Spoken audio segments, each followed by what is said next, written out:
Hello everyone and welcome to my updated Dark Lord Nurse Ethical deck.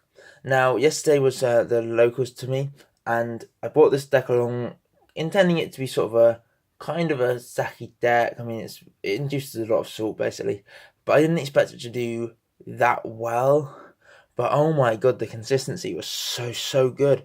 Like there were matchups where I literally went first, was able to just draw all the cards I needed with my amount of draw power in the deck, set the cards, summon Nurse with your opponent's turn, stand by face, win.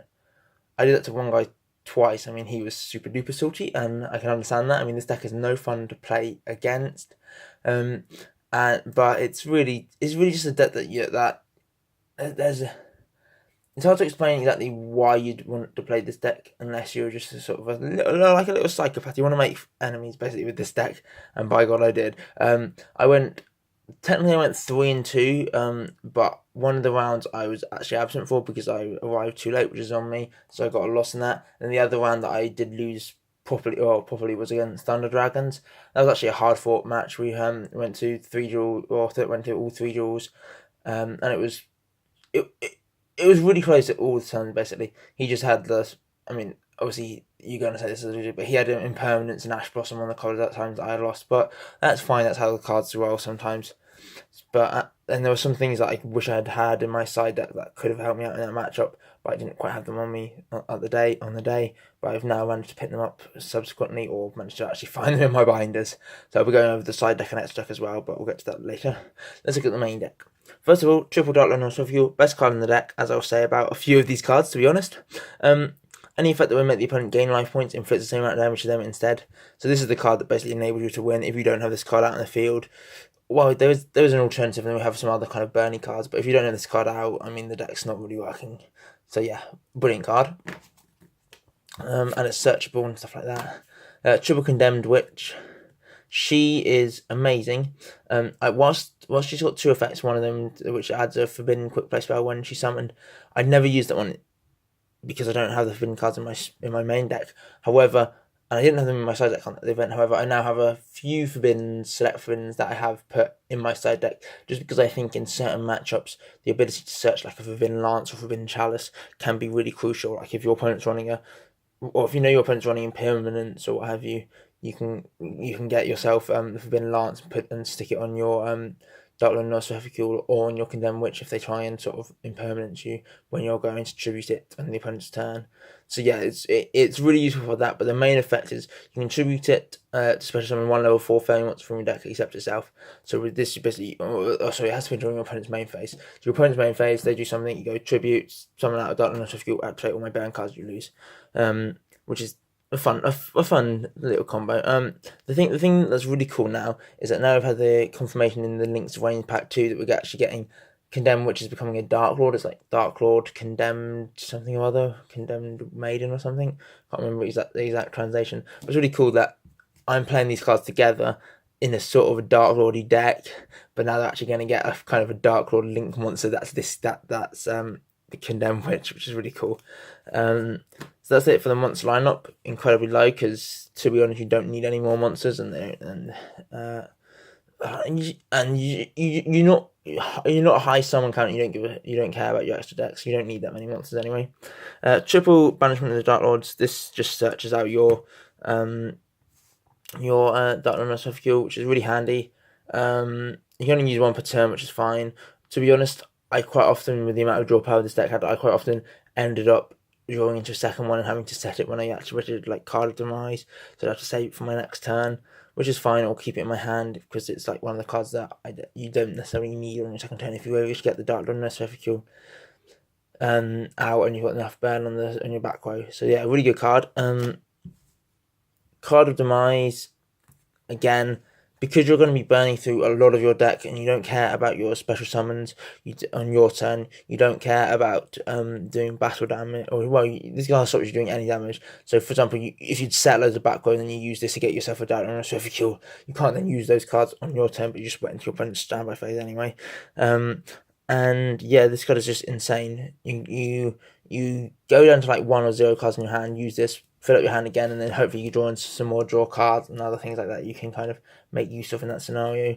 It's a really good card. You want to be seeing it like all these sort of draw cards like Banishment Front, Card of Demise, and we'll get to the next one soon. You want 3 of just because you want to see them every turn, really.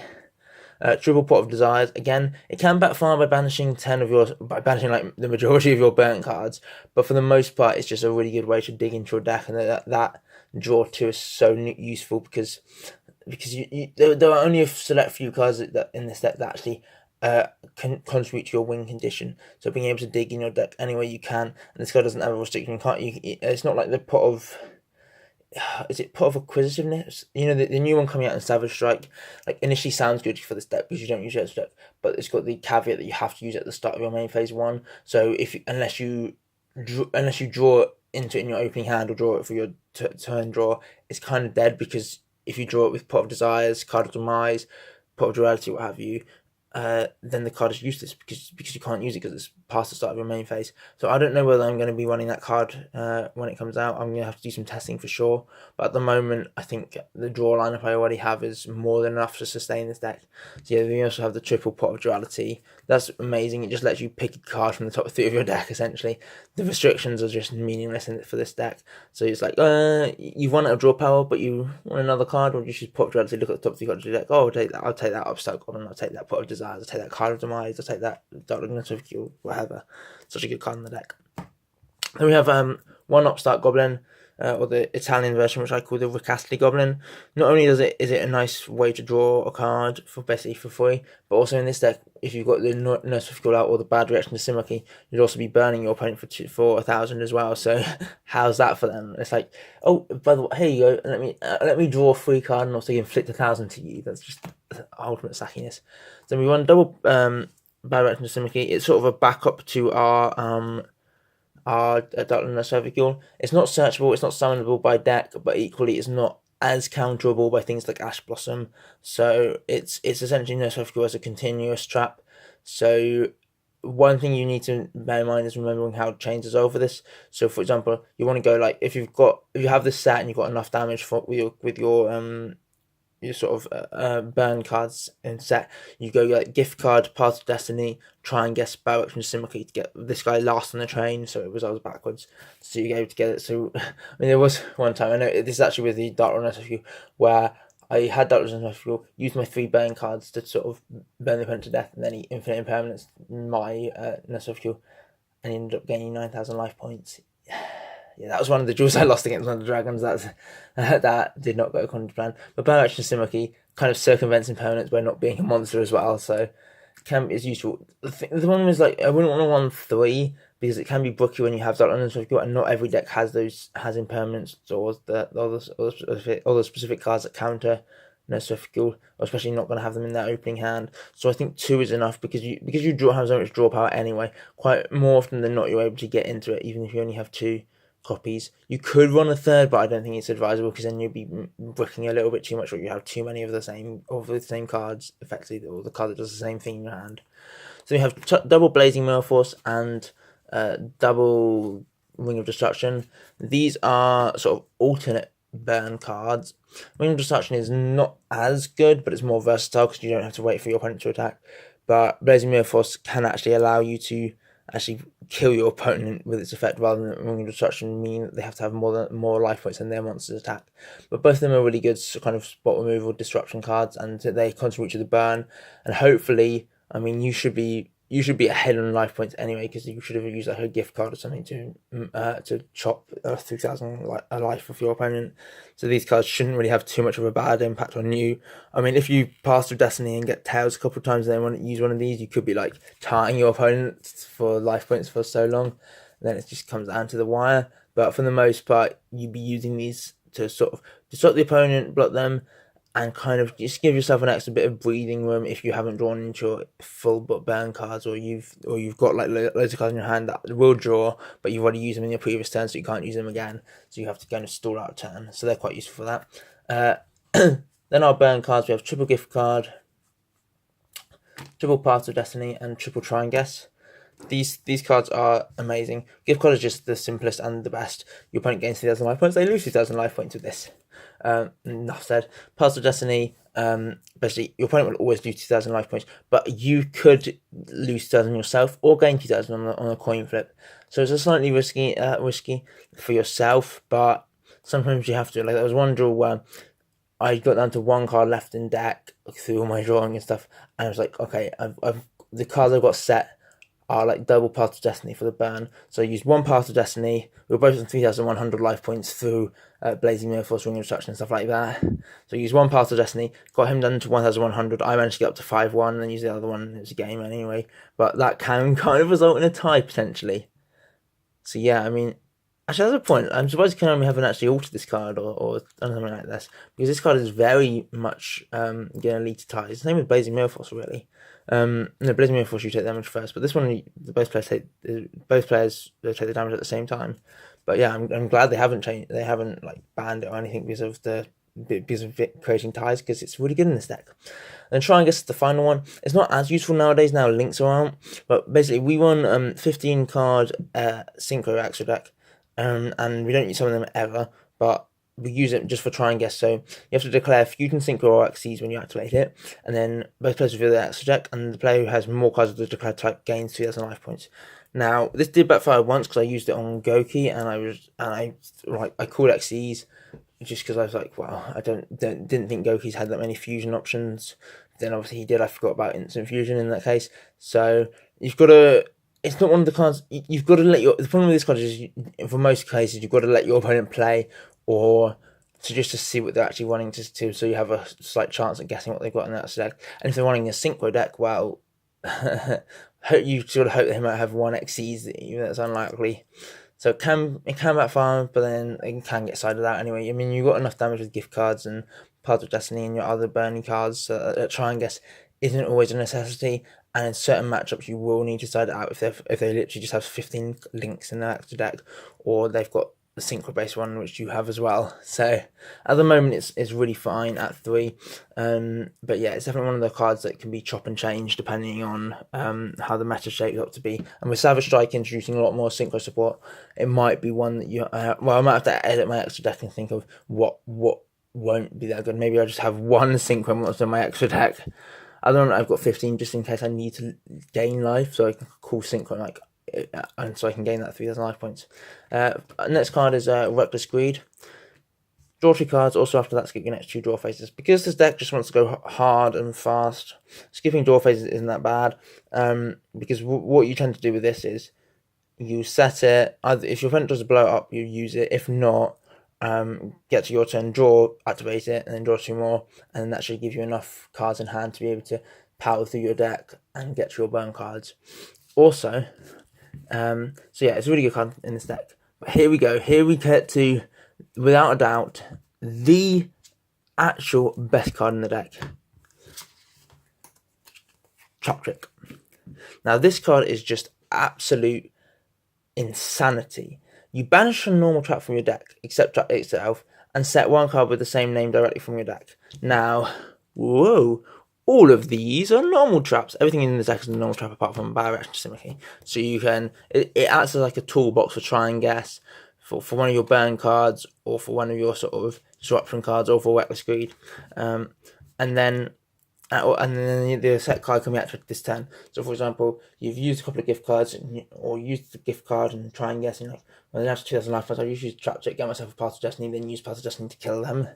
Or, as the case in certain scenarios, if I'd burn through my hand using lots of my draw power and card optimize, sometimes there's one draw where I actually opened triple Trap Trick, so I had them set.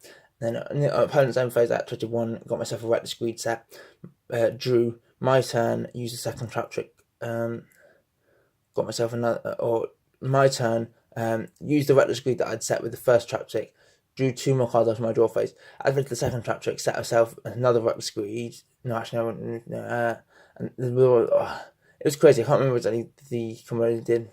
No, it was the first one with Reckless Greed, and then the second one was with like, gift card, I think, and then I was able to kill them on my turn anyway, but I managed to power through my deck a little bit more with the Reckless Greeds. So yeah, this card is really insane. Yes, it has this sort of limitation where you can only activate one trap card for the rest of the turn, but that's where you just use it either at the end of your opponent's turn, or when you know you're going to win. Like, the flexibility this card has, especially with some of the side deck cards, which we'll get to soon, is so good. And like, you can do so many things with Trap Trick, and it really acts as like a mini toolbox for the deck. And an amazing card, truly. Then onto the side deck. Now, a lot of this side deck I didn't actually have going into the event, so it's improved a lot based on what I ended up facing and what I realised I needed from the extra deck, from the side deck, sorry. So you have Triple Eater of Millions. Now you may think that's a bit of an odd choice given that you've got Pot of Duality and Card of Demise? Yeah, and Card of Demise that stop you from special summoning. But this card can be a really nice out to certain things, like the Thunder Dragon that prevents you from adding cards from your deck to your hand.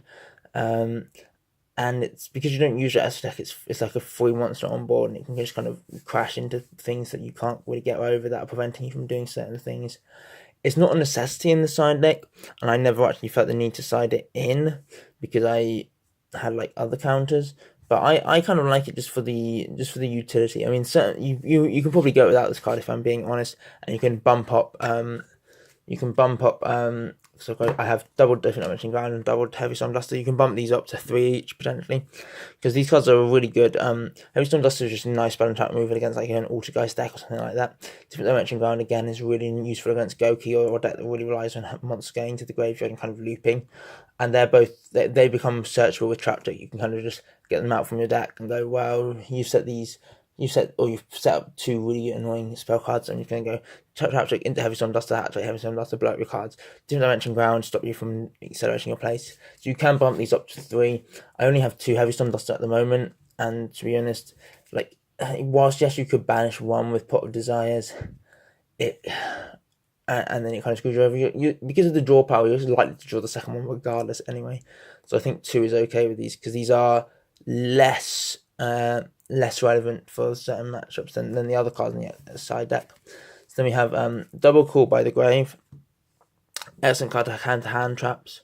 Because a lot of decks are using hand traps in the side deck now rather than in the main deck. You don't necessarily need it in the main deck with this deck, and also because you've got one thing only, and you're not a massively combo based deck. So if your opponent like ashes one of your draw cards, you should have another draw card hopefully to back it up.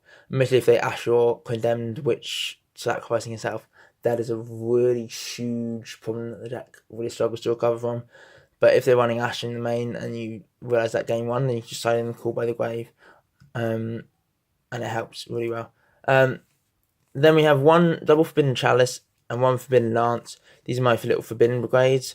Chalice is the best because it negates monster's effect for 400, and it gains 400 attack, which is kind of irrelevant, but it just stops your opponent that has like a big ball load or something like that from actually being able to do their main sort of killing potential.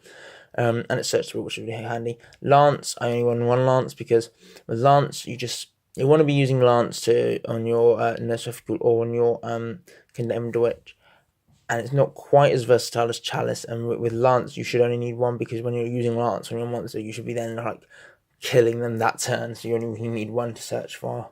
I mean, if you banish it with Pot of Desires, then that's a problem, but to be honest, as I said, these are side deck cards and you don't really go into them that often. It's really dependent on the matchup regardless. The final side deck card we have is Triple Dimensional Barrier. Now, this is the card I really wanted to have for the event. I managed to pick them up during doing some trades during it, but I didn't want to side it in for some of my later matchups, even though I could have done if I was a sneakster, but I didn't, because I didn't have them at the start of the event. So this card is just insane. With Trap Trick, you effectively have 6 copies of this card in your main deck, and you can just shut your opponent out of one of the main summoning mechanics. I mean, not linked, depending on their deck. So like Fusion, you stop Thunder Dragons completely. Ritual, you're going to stop the new incantations, Demise, stuff like that. Synchro, you're going to stop a lot of Synchro Crime decks like Maya Kashi, a few others. Xyz, you can stop Phantom Knights, Burning Abyss, few others like that, and also with Fusion you can stop Heroes as well. Pendulum, you can stop Odd Eyes. This card just stops so many decks in its tracks. but isn't like good enough to be a main deck card at the moment because links are such a big focus. I think it doesn't negate them or doesn't stop them. So what you do with this, you just side it in if your opponent's running like a fusion deck or a single deck or something like that, and then you have especially 6 ways to counter their big plays and kind of stall out a turn, so you're able to then get the damage for yourself and KO them that way. So this card is an absolutely insane card and a must at 3 in the side. Then the extra deck is just 15 synchros. I mean, nothing special. You can't summon any of them, but they're just used there for try and guess if you need some extra life, and also so you can declare Xyz or fusion and hopefully burn the opponent that way. So yeah, that's really the deck. I mean, it's super duper consistent. It's got loads of draw power.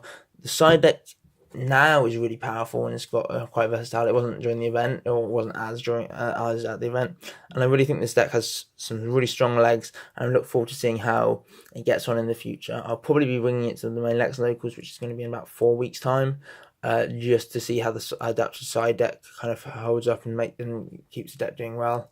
But in any case, I hope you enjoyed the video, and I hope you'll stay watching Dimensional Ravens videos. Thank you. Bye bye.